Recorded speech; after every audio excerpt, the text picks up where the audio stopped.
T'es bien drôle, toi. Il veut me présenter sa mère. Fais juste... Fais juste imaginer Yann Terriot en train de bouffer le cul de ta mère. Il me semble que ça devrait te lever le cœur. Je ne sais pas trop.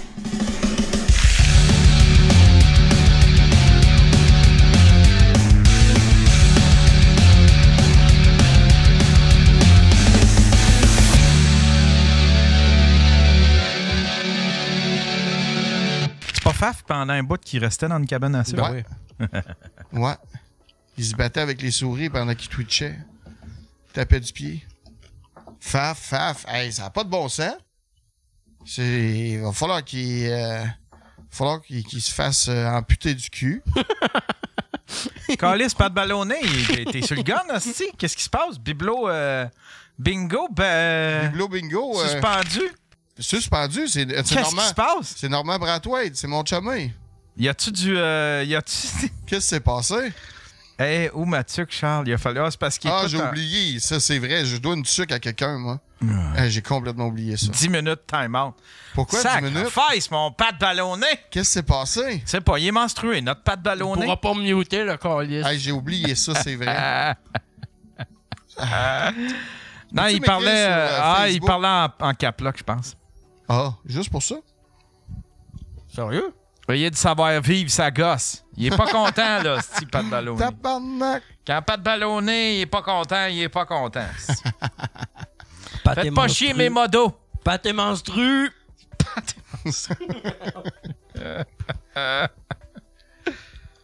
Samedi, j'ai fait mon premier sirop d'érable. Ah ouais! C'est bien, ça.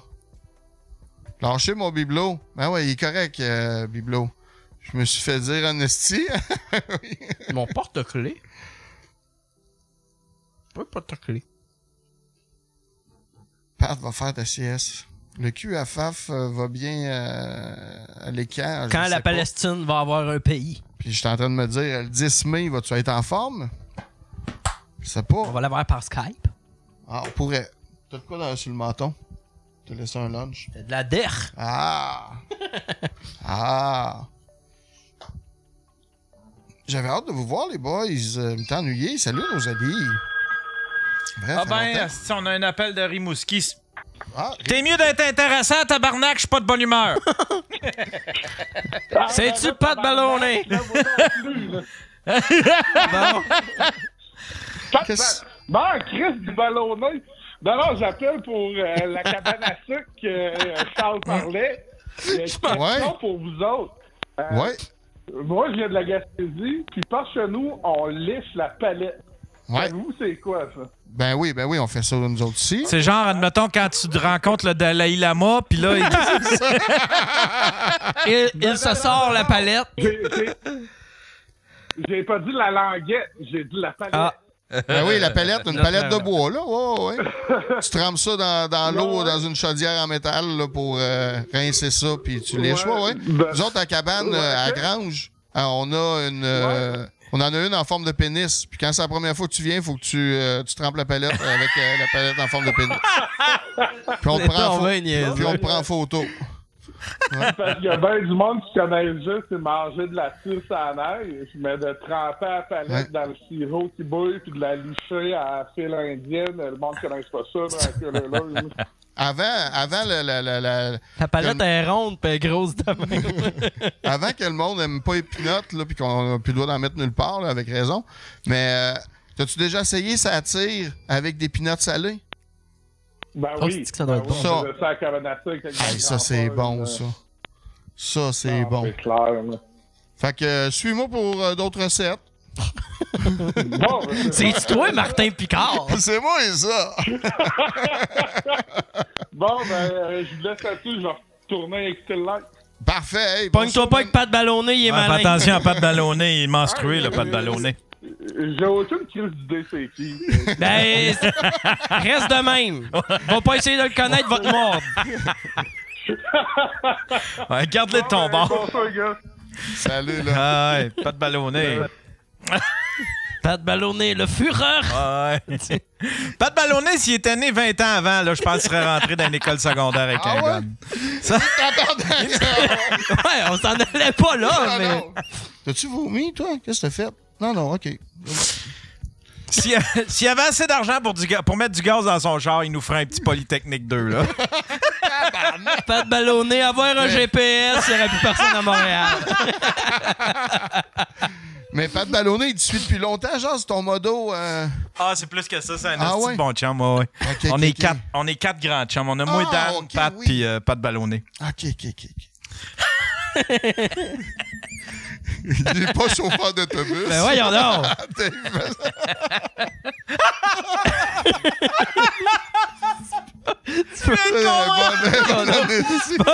Voyons donc.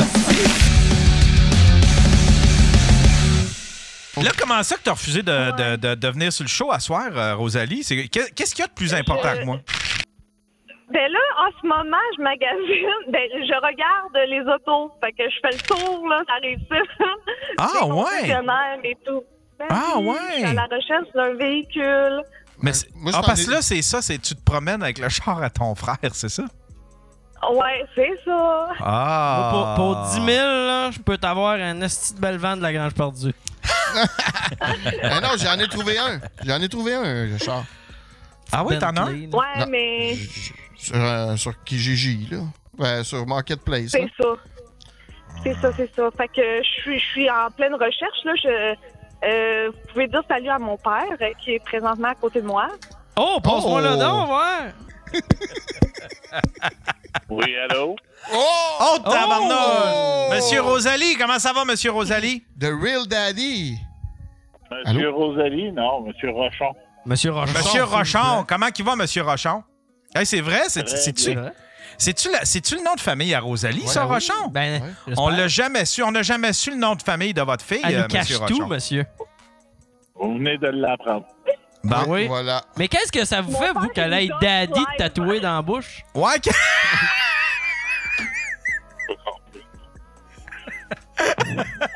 Non, mais je pose les questions, là. J'y ai pour m'engager. Bon.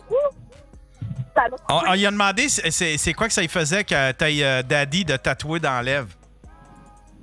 Elle m'a pas demandé la permission. Hein? Ben, c'est le fun, c'est comme un hommage.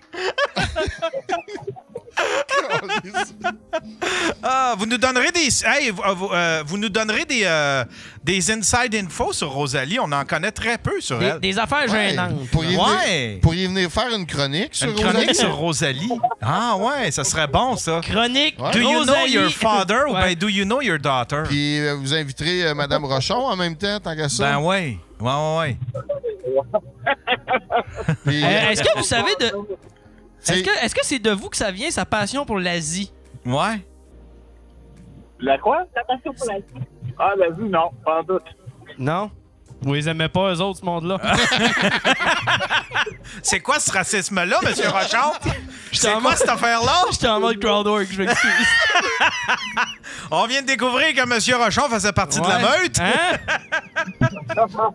Je savais pas que... Pensais à Rambo, son nom de famille, c'était Gauthier. Finalement, c'est Rambo Rochon.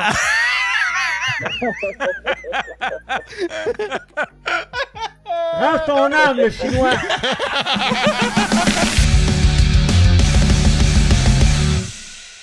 Comment va ton beef avec Tienne? Tienne a dit que j'y avais fait réaliser des trucs. Il a dit qu'il m'a écrit en privé, ça, je l'ai pas vu. Il a dit qu'il m'avait répondu, mais il a dit que j'y avais fait réaliser des trucs qui allaient changer sa façon de faire.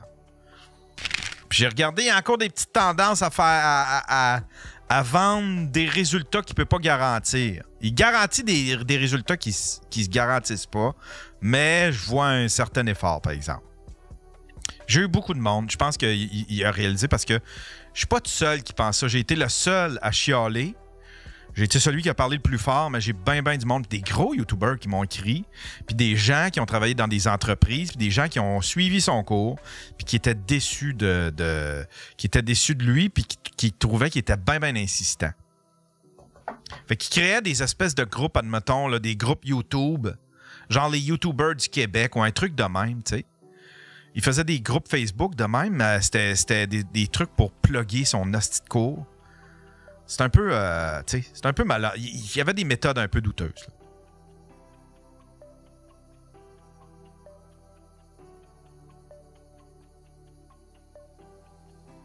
Scratch84 qui dit « Je te présente ma mère quand tu veux. C'est-tu elle qui a 61 ans? »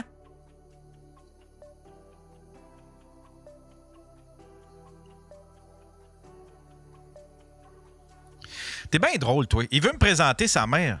Fais juste... Fais juste imaginer Yann Terriot en train de bouffer le cul de ta mère. Il me semble que ça devrait te lever le cœur ou je ne sais pas trop. Imagine Yann Terriot par-dessus ta mère. C'est pas un cauchemar, ça!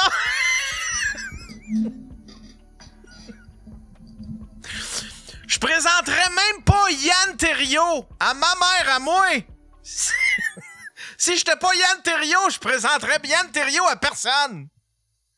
Je tiendrais mon amitié avec Yann Terriot secrète! Je protégerais mon entourage de Yann Terriot! Arrête d'essayer de me présenter ta mère! Qu'est-ce que tu y veux? Pourquoi tu l'haïs tant que ça? Qu'est-ce qu'elle t'a fait? Qu'est-ce qu'elle t'a fait, ta mère? Tiens! La place de la femme, c'est à la cuisine! C'est ça, je pense, de ta mère! C'est ça, je pense, de ta mère! C'est le respect que j'ai pour ta mère, tiens! Ah ouais! La place de la femme, c'est à la cuisine!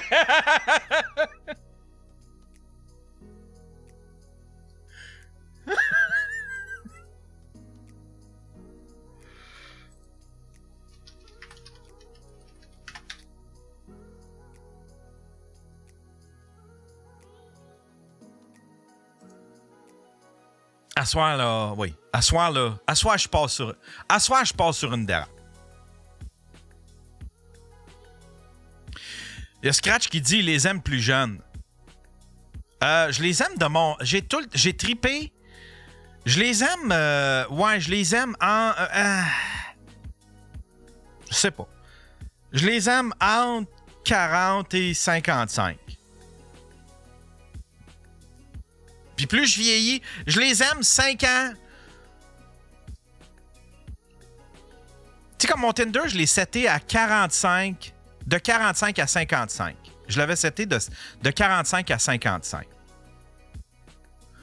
Mais c'est surtout parce que... Ouais, c'est ça. Parce que je crois pas en moi, j'ai plus confiance. Je vaux plus rien, je suis fini. C'est terminé, Yann Terriot. 61, passé date pour Monsieur Terriot. Attends un peu, m'aller donner une go à ta... Mais là, tu me provoques, mon petit maudit. Tu me provoques! Allez, donnez, tu veux-tu un petit frère? Hein? Tu veux-tu un petit frère? C'est ça que tu veux? Tu me provoques, là! Hein? Comme le jeune avec le Dalai Lama, là. Petit Chris d'agace. Hein? C'est ça que tu veux, hein? Il dit t'es con. La place de la femme, c'est à la cuisine! OK, let's go! Okay, let's go. On peut-tu en parler de ça? Tu disais tantôt que tu avais arrêté de boire. Oui. Tu as arrêté de boire depuis septembre. Depuis septembre. Est-ce que ça t'a déjà nuit sur scène? Est-ce que tu as déjà été sous puis que T'as vu mon dernier sous-écoute? Maintenant qu'on exclut sous-écoute, c'est permis, là? Ben, je trouve que... Ah oui, certainement, ça m'a affecté au cours des années comme... C'est pas que j'avais un problème où je blackais out ou whatever souvent, mais je buvais tous les jours. OK. Tous les jours. Puis moi, c'était vraiment le weed aussi qui était un problème. Ouais. Vraiment le weed, comme... Ça me rend... J'adore le weed. C'est ma affaire préférée au monde. Mais je peux juste... À 39 ans, j'ai accepté, j'arrête à 38, que je peux juste pas fumer de weed parce que ça me rend très lâche, paresseux. Ça va faire ça va faire en sorte que je vais jamais accomplir mes buts et mes rêves, ever. Je vais jamais atteindre mon potentiel si je me gèle tous les jours. Ça, c'est juste fait que ça te rendait inefficace. Inefficace au bout. Ouais, je manquais des opportunités, je manquais...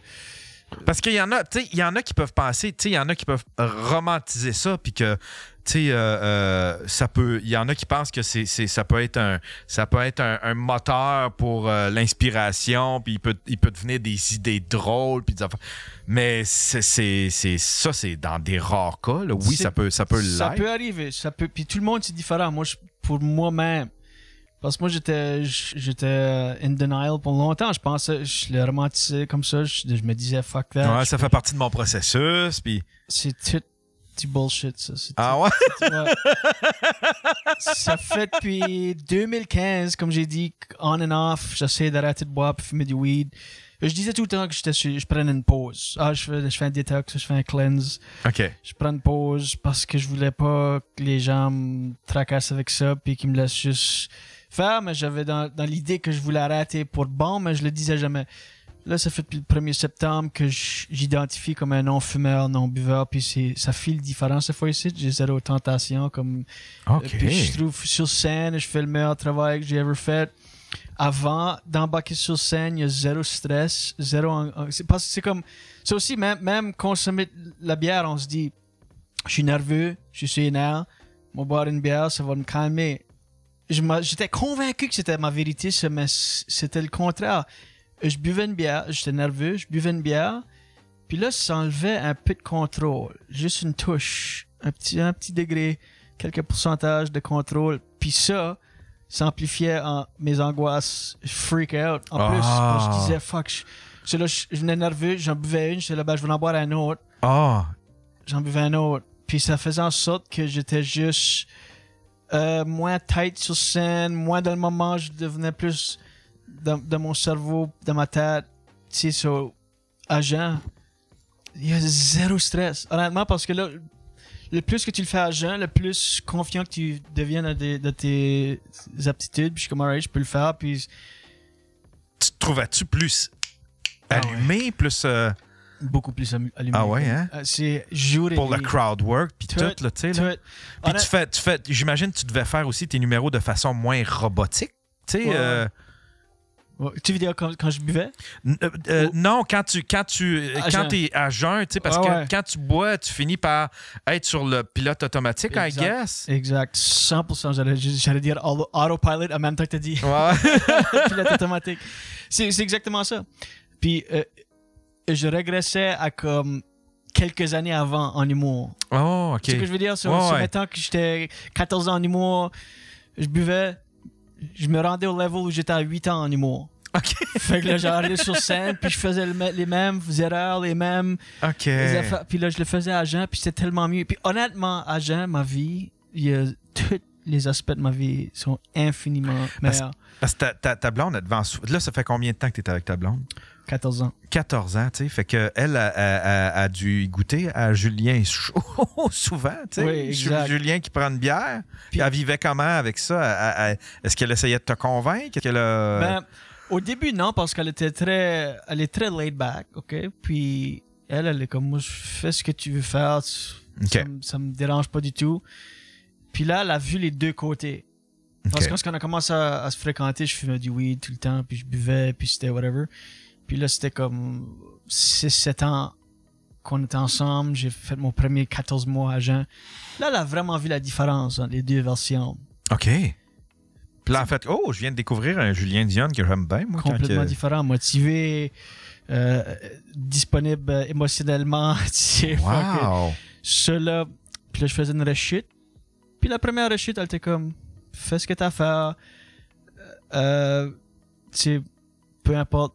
Puis là, je faisais une rechute. Puis là, je tombais dans mes vieilles habitudes qui étaient juste plus réservées. Tu sais, j'étais plus dans ma tête. J'étais ça. Mon travail, je devenais plus lâche. Je manquais des opportunités. Là, j'étais comme, alright. Puis là, je me disais, OK, fuck, je fais un autre détox. Je me prends un autre break. Là, voyez encore une fois l'autre version. Parce que c'est facile d'oublier, hein. Comme humain, on oublie souvent comment est-ce qu'on se sent d'une situation à l'autre. Elle aussi oubliait un peu comme quand j'étais agent.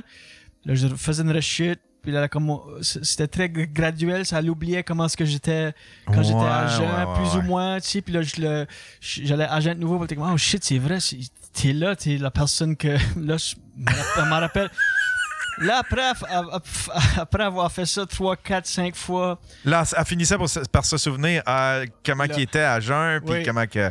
Là, c'était plus solide. Fait que là, elle a commencé à vraiment plus m'encourager à jeun. Puis là, c'était comme... Mais c'était jamais comme qu'il faut que tu sois agent, sinon c'est fini. C'était jamais comme à ce level-là, mais c'était comme... Alright, mais peut-être, tu sais, je te supporterais, là, me semble, si tu irais agent nouveau.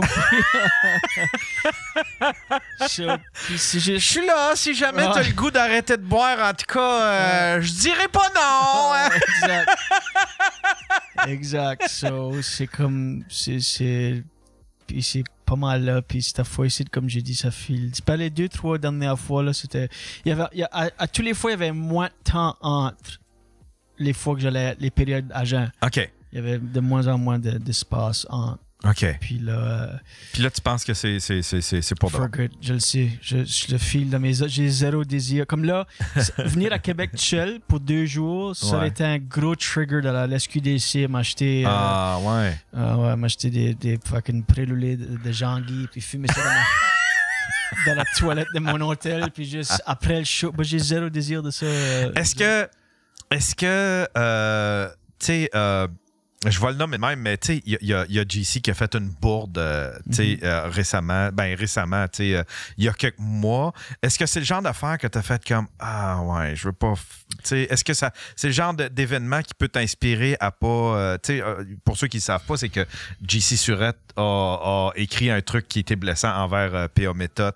Puis ça a fait le tour, ça a circulé dans le milieu, puis évidemment, ça s'est retrouvé sur les sites de potins, puis tout ça. Puis évidemment, ben JC, à l'époque, c'était la boisson qui avait fait faire ça. Là, il était amant. Est-ce que c'est le genre d'événement qui t'a fait réfléchir, ça? Assurément. I mean, tu y penses quand ça arrive, mais j'ai été chanceux que quand je consommais, que ce soit du weed ou de l'alcool, je le séparais vraiment de mon travail. Tu sais, comme je consommais peut-être quelques bières dans la loge, mais c'était vraiment, je me défonçais après de ma chambre d'hôtel ou whatever. Fait que sur scène, t'étais pas chaud tant que ça. Ça arrive une couple de fois. Jamais où ce que ça affectait un show au point où ce que ça a été mal ou whatever. Ça affectait mes shows comme... Il y a jamais, admettons, quelqu'un qui a fait « J'ai vu Julien Dionne », puis clairement, c'est un asti de gossou sur scène. Jamais. Fait que tout le monde a eu un bon spectacle. Moi, je le saurais en écoutant, tu sais, si je serais pour écouter ces shows-là, je serais comme... Mais après, par exemple, tu te défonçais. Après, je me défonçais, je me gelais. Tu sais, si j'étais comme... Aujourd'hui, j'aurais été gelé tout de suite. J'aurais fumé jusqu'à peu près 2 heures avant mon show. Mais jamais que ça affecte... I mean, oui, comme encore une fois, dans mes yeux, je pourrais dire que ça affecte mon travail, mais je pouvais get away avec quand même assez bien. Puis ça n'a jamais affecté ça changeait jamais vraiment ma personnalité au point où ce que ça a affecté mes relations, tu sais, dans le milieu ou avec d'autres humoristes. Comme j'étais juste connu comme Dion, c'est un good time on the road, lui, parce qu'après les shows, on va au bar, puis on fucking ferme le bar, puis on se gomme, puis c'est toujours un good time, puis on rit. C'était jamais, il y avait jamais comme de noirceur avec. Fait que t'avais l'alcool à ruse. Oui, exact. OK. So, j'ai été chanceux que quand l'incident avec JC, quand ça arrivait, oui, ça tu sais, tu y penses, comment je voudrais jamais que ça affecte ma réputation, mais j'ai été chanceux que j'ai arrêté avant que ça que ça comme bleed dans l'eau. Là, ça a été quand même assez séparé, où j'étais juste connu comme un gars qui partiait en tournée. OK. Fait que ça doit être quasiment... Ça doit quasiment être plus difficile à arrêter dans ces conditions-là, ou est-ce que l'alcool crée pas de problème crée pas de problème réel pour tes performances? Je veux dire, tu es capable quand même de performer. Tu as l'alcool heureux, ça doit être plus dur que, tu sais, admettons, là, quand tu as l'alcool malheureux, quand tu dépresses, quand tu es tu sais, puis que ça te fait penser à ton ex, ça te fait penser à ci. Tu sais, à un moment donné, tu veux sortir de cette situation-là, tu as quelque chose qui t'a motivé, mais toi, sinon, c'est quoi qui te motivait à ne plus... Tu sais, si ça causait pas tant de... ça causait des problèmes toi, c'était plus le jour que ça causait des problèmes parce que tu devenais inefficace dans ton écriture puis dans ta gestion de toi-même, admettons. C'était pas mal ça. Puis après avoir passé 16 ans en humour, j'ai perdu beaucoup d'humoristes amis qui sont morts d'alcool ou de drogue. Beaucoup. Beaucoup plus qu'une personne devrait expériencer dans une vie. Ça, tous les fois que ça arrivait, c'était comme OK, shit, comme parce que c'était pas nécessairement du monde que ça les affectait non plus de façon négative en termes que personnalité ou attitude, mais c'était comme fuck, il a juste bu jusqu'à sa mort, puis c'est comme triste, puis whatever. Comme, honnêtement, beaucoup. Comme 8-10. Tant que ça! Du Canada anglais qui sont morts. Puis c'est comme... j'ai fait une tournée en 2018 avec 2 gars qui sont morts. Puis, wow! Puis c'était comme... Ils sont morts de ça? Sont morts... c'était comme lifestyle, puis c'était comme... OK. Il y avait peut-être d'autres facteurs, mais je connais aussi d'autres que c'était vraiment directement ça. Il y en a d'autres que c'était comme... Ça définitivement pas aidé. Mais c'était comme... C'était beaucoup l'histoire de santé, puis c'était... Puis c'est vrai que c'est plus... D'une façon, c'est plus difficile d'arrêter comme ça parce que j'avais beaucoup des humoristes que j'aime, qu'on a été en tournée, qu'on a fait le party, qui étaient déçus quand j'ai arrêté de boire. Ah, ouais. Ouais, comme j'ai fait une tournée l'été passé, puis on l'a refait cet été, puis c'était comme tu vas pas boire, c'est comme non, c'est comme shit, parce que c'était le fun, c'était comme le party après les shows, puis c'était vraiment un good time, puis toi, tu penses que tu serais pas capable d'avoir un équilibre, admettons, de boire juste une fois? Toi, c'est all or nothing. All or nothing, spécialement avec le weed. Puis ça qui arrive avec le weed, c'est que je vais all or nothing, puis là, je me dis, OK, il faut vraiment que j'arrête parce que là, je suis gelé à la journée. Puis là, un buzz, c'est un buzz. So là, je me dis, je me gelais en me réveillant le matin, moi, je vais juste caler une bière le matin. Juste une, je vais juste la caler en me réveillant, puis ça va me donner un buzz parce qu'un buzz, c'est un... Puis c'est juste un mess. So j'ai appris, parce qu'encore, depuis 2015, on and off, t'apprends... Lâcher quelque chose, c'est aussi un skill set, c'est un muscle. Ça t'apprend comment lâcher. Puis moi, c'est clean cut, off, noir et blanc, séparé de ça. Puis je te dis, tous les éléments de ma vie, tout aspect de ma vie est 100%... ça doit. Mieux, comme ça doit. Toute ta blonde, vous avez quel âge? Moi, j'ai... Quel âge que j'ai? 39. 39, OK. Je vais avoir 40 cette année, ma blonde a 46. 46. Ouais. Est-ce que vous voulez des enfants? Non, pas d'enfants. Pas d'enfants. Pas d'enfants. Il n'y en a pas, puis il n'y en aura pas. Il n'y en a pas, puis il n'y en aura pas. Puis c'est un choix assumé? C'est un choix que... Oui, c'était un choix au début, quand on a commencé à se fréquenter, on était tous les deux sur la même page, puis... ça a-tu changé, ça? Y est-tu venu un moment où est-ce qu'elle a fait comme là, peut-être que j'en aurais des enfants? On peut couper les caméras puis je te donnerai la vraie réponse.